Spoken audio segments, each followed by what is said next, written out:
So, i-mind nyo na yan, mga dream destination, dream travel, financial gains, no? Mga kubra-kubra, itong mga harvest, transaction. Ayan guys, so talagang uulan ng pera, uulan ng blessings sa inyo, uulan ng pagpapala, guys, no? So, yeah, yun nga yung sinabi ko sa inyo, di ba, financial gains. So, kung mapapansin nyo to, hindi ko alam kung nakikita nyo, guys. Yung damit niya, di ba, yung palda niya nakasalo, pero may blessings yan. Hindi ko alam kung nakikita nyo kasi maliit yung card, tsaka maliit yung image ng card, pero may mga blessings yan. May mga coins na bumabagsak.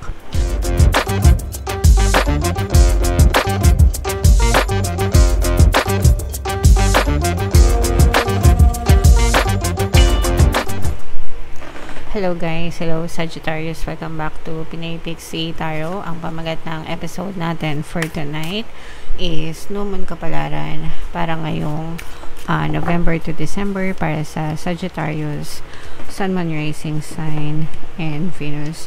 So yung ating New Moon guys ngayong December or ngayong November ay sa November 19 mga kapigsi. Tapos yung next na New Moon naman natin ay sa December 19. So, ang reading na to ay para sa period na yan, guys.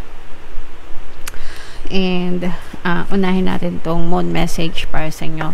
What do you need to release? Ano yung mga kailangan nyong i-release? Ano yung mga kailangan nyong bitawan?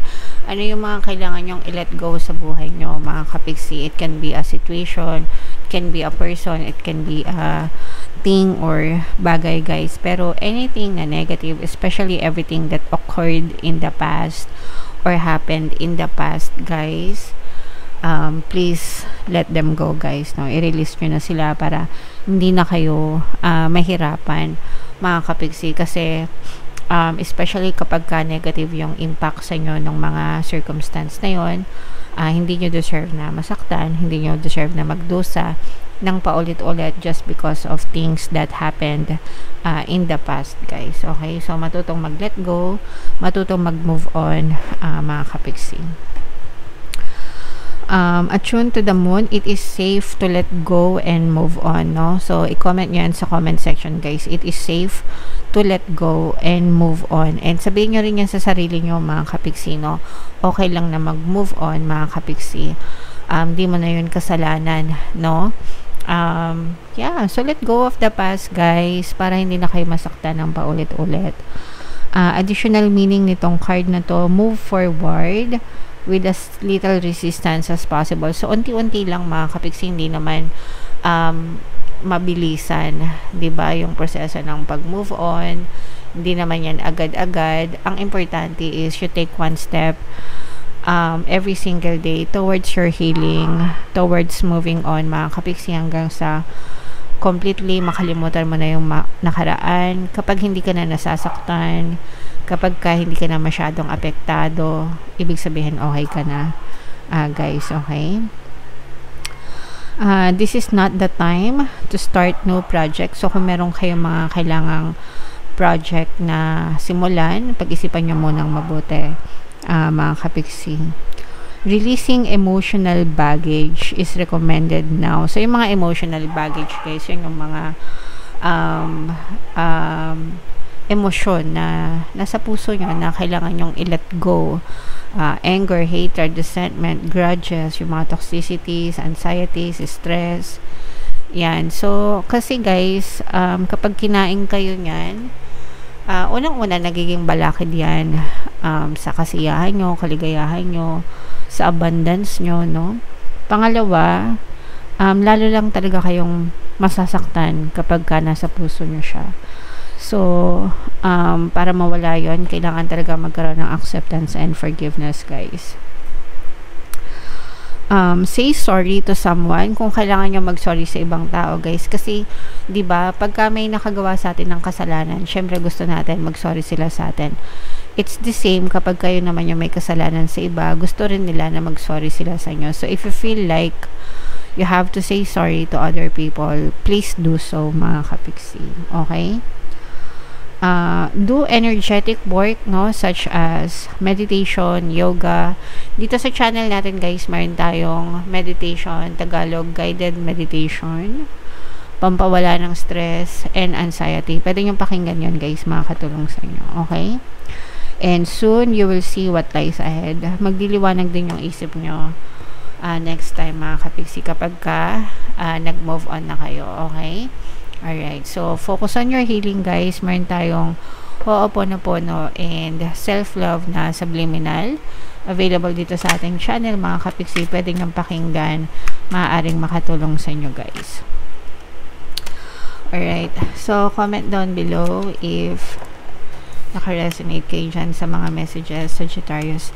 Shuffle ko to guys. Hanapin natin yung energy nyo. Habang sinashuffle ko to, panoorin nyo muna yung video natin regarding sa ating paano mag-manifest ng abundance video course. Kapiksi, sawa ka na ba sa mga struggles at hirap sa buhay mo? Masipag ka ba at masikap sa buhay ngunit hindi ka pa rin umaasenso? Ilang beses ka na bang nag-attempt mag-negosyo at mag-invest pero palagi ka pa rin nalulugi?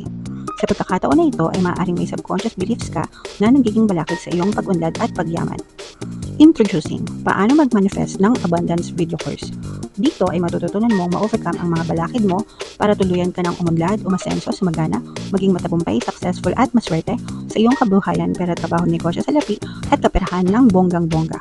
Dali, mag-send na ng email sa pinoypixitaro@gmail.com at simulan na ang iyong pagyaman ngayon.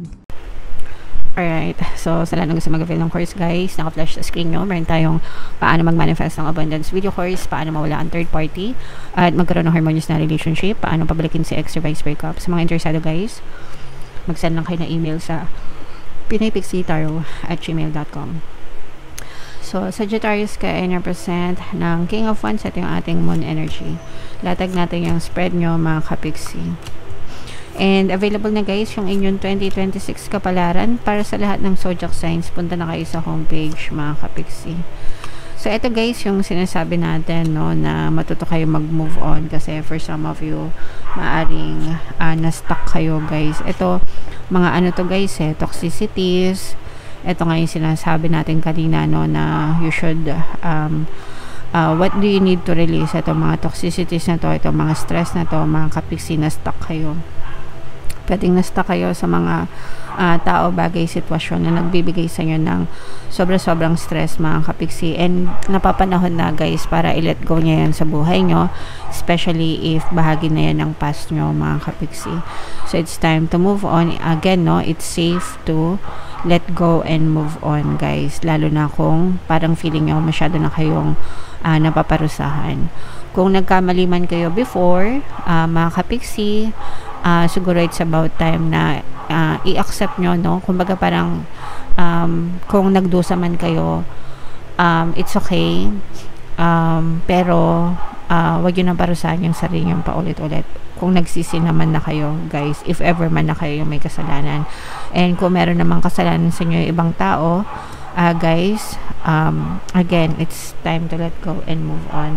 Hindi nyo kailangan matrap dyan sa mga negative na situation na yan, mga kapiksi. Okay? Alright. On the positive, eto guys naman, sobrang ganda naman ng mga positive energies nyo. So, unang-una, this is financial gains. Actually, guys, mag-aani kayo, no? Ito yung mga season ng tag-ani, financial gains, mga kapiksi. Syempre guys, kubra-kubra yung iba sa inyo talaga dahil bare months ngayon. So, ito yung bigayan ng mga bonus. So, congrats sa mga nakakuha na ng 13th month pay, mga kapiksi. So, these are financial gains, guys. And yung iba talaga mag-aani kayo. For some of you naman, guys, parang nagkakaroon na ng progress sa mga transaction, sa mga negotiation na nilalakad nyo dati. So, kung meron kayong mga mostly applicable to sa mga freelancers natin, ng mga kapiksi, yung mga project-based, commission-based. So, kung meron kayong mga nililigawan na kontrata, may mga nilalakad kayo na bentahan. Wag lang yung mga droga, guys, no? Bawal yon mga kapiksi. Kunwari, nagbebenta kayo ng mga lupa or nagbebenta ng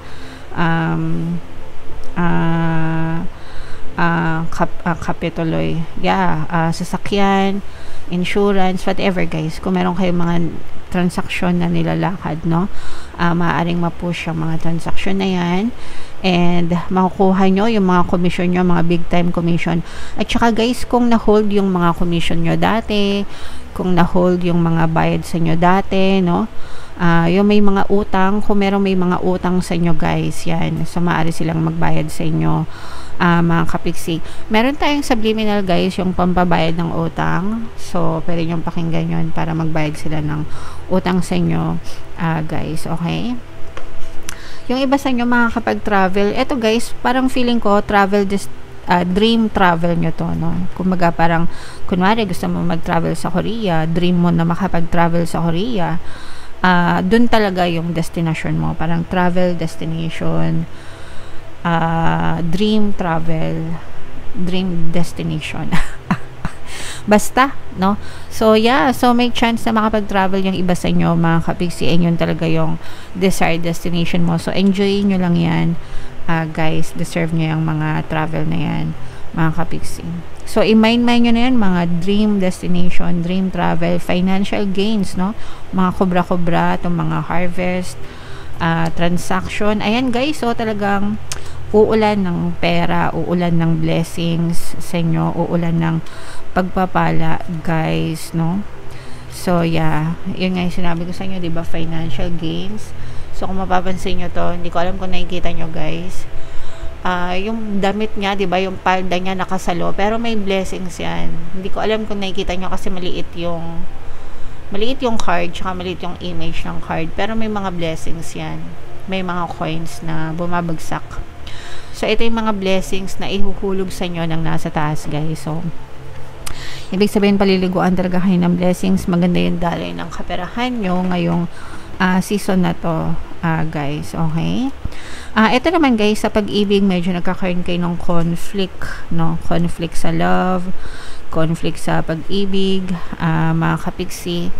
So, baka nagkakaroon kayo ng mga bangayan, awayan ng person nyo. Ito naman ay normal na mag-away ang mag-jowa, guys. Ang mag-jowang hindi nag-aaway, blessed. Pero pag nag-away kayo, hindi naman sa ibig sabihin hindi kayo blessed, pero normal yan, mga kapiksi. So, pag-usapan nyo na lang, ibig sabihin lang nito, guys, may mga hindi kayo ng pagkasunduan, and sometimes most of the time, nasa tamang pag-uusap lang talaga yan, mga kapiksi. Okay? Alright. So, yeah. Comment down below, guys. I-mind nyo na yung mga financial gains, yung mga blessings na sinabi ko sa inyo, guys. Lahat ng mga magaganda, i-mind nyo na sa comment section. Ito yung ating 2026 kapalaran. Panoorin nyo na. Ito naman yung ating success stories ng paano mag-manifest ng abundance video course. Click here to subscribe, guys. Thank you for liking, sharing, and subscribing. See you next time. I love you all. Have a nice day. Bye-bye.